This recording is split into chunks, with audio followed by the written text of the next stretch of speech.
Hello, and welcome to this Chameleon Code's guide to releasing an album. Today, we're going to be covering world building and concept development. Let's lock in, let's do it. So, it's like, Kimberly, take this energy and just tone it down like 10%.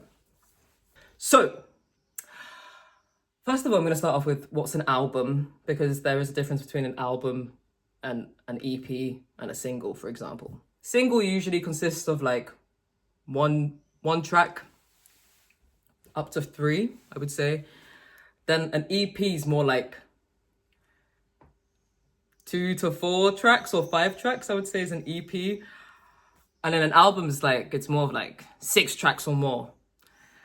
Yeah. So basically it's a body of work that consists of audio recordings. These can be songs, beats, rhythms. They can have different genres. Yeah. And so yeah, that's kind of what an album is. I think with my own album, how I'm going to structure this video is that I'm going to show you how I've done this process of world building for Younger and somehow transfer some tips and tricks along the way. So yes, for Younger, I have 2 starting points. So I would say Younger sits in this conceptual album category. I think you can have things like solo album, live album, studio album. Conceptual album, I feel, is just like, there is like a theme, even though like it would make sense that albums have themes or something, but they don't have to either. But yeah, for mine, there is a very like clear one. And I'm just going to start off. I'm going to break it down now with my 2 key starting points. Number 1, it's this image of me when I was a kid. It's just a simple photograph. That's the first one. The second one is a saying that my granddad used to tell me and my brother.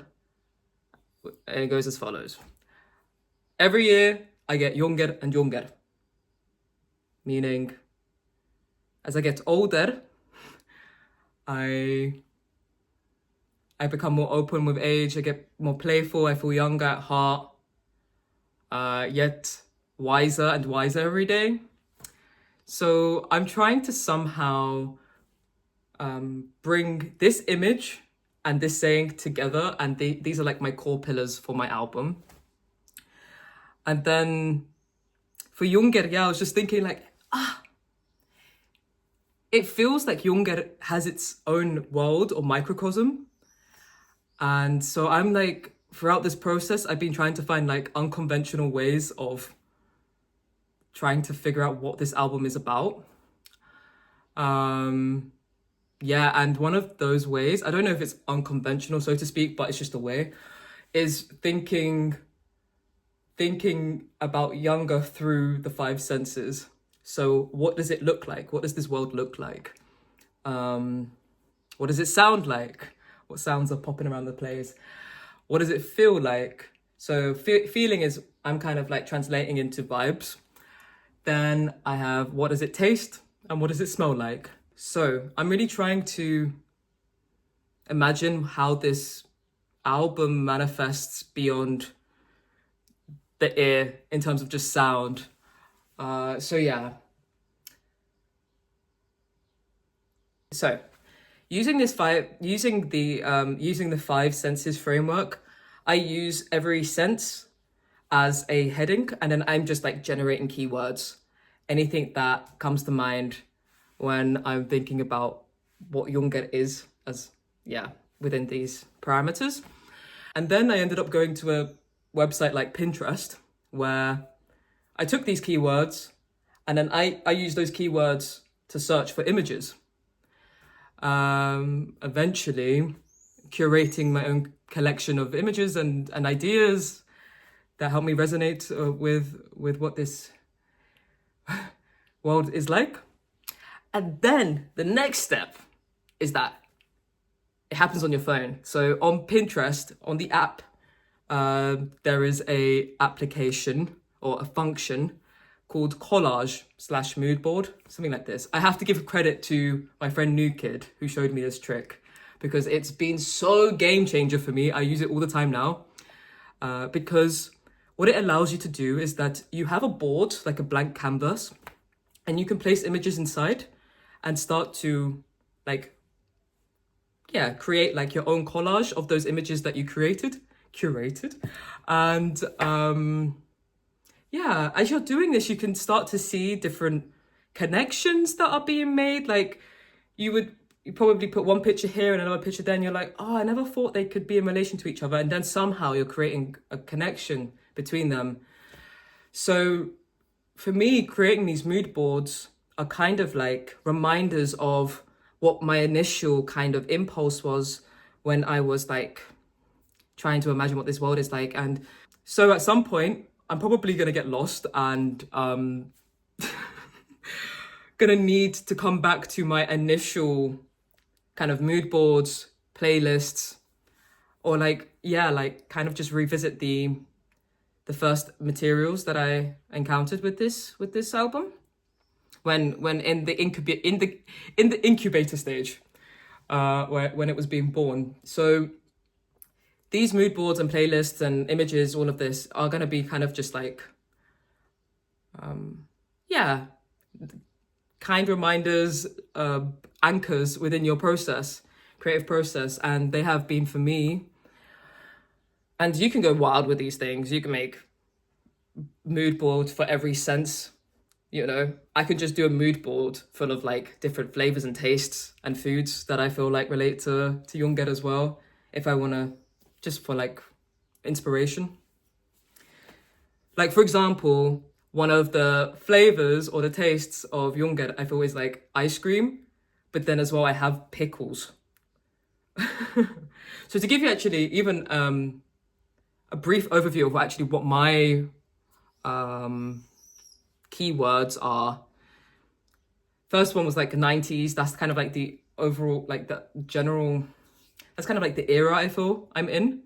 But as well, it's kind of futuristic in terms of like musically and sonically speaking. I feel it's like between 90s and like 2042 or something. This kind of vibe, musically speaking. Then I have things like mixed race girl / woman. Other keywords for me are council estate, older friends, unspoken truths, games, in your own head. In your own head, I am fighting against the sun now, and my phone just died on the last take. So basically, those are my keywords. Sorry if it just seemed like abrupt, the transition there. But now to quickly shift to a production focus in terms of the music side of things. One thing that's really worked for me has been limiting my sound palette. So like my toolkit, my collection of sounds, my bank of sounds. There are a couple of reasons for this, but the main one is that I feel like having a limited sound palette, it's like you have elements and instruments that are heard throughout the whole album. So your sound palette is kind of like your glue within a production view perspective. It's kind of the glue as well, because I know, for example, with my album, I'm always going to be using my tenor bass. There's probably going to be some vocal harmonies, use of voice, spoken or sung. There's also usually some elements of guitar. I have my go-to drum rack that I've been developing over these last couple of years, and I always just go to it. And then I have like some samples that I use for like textures and ambience. And finally, and this is like, actually, I think it's like it's like one of my core, not libraries, but tools that I use in my production is Spitfire Audio Labs. If you guys aren't using this yet, just jump on it because it's free and it has so many different kinds of instruments and sounds on there. They have a free version and then they have like a paid version. So there's a lot of flexibility. But I've used this since day one. Since it came out, I've been on it. And I still use it to this very day. So if you're just getting into production as well, or you just need some inspiration, Spitfire Audio Labs is fire. I was going to say banging, but fire is actually more accurate. So yeah, I feel like this topic, just world building and concept development, it's such a huge one. And I just showed a glimpse of my process of how it can be. So I hope you guys could take something from this and have found something useful. And this just reminds me that I probably would like to make more videos on this, because you can go into things like dramaturgy and all different kinds of things, and like personas, characters. So yeah, I'm probably going to do that in another video. Let's see how it feels. And then the next video is probably going to be on timings and organization, because I need to get on that ASAP. But if you're still here, thank you so much for being here, and see you in the next one.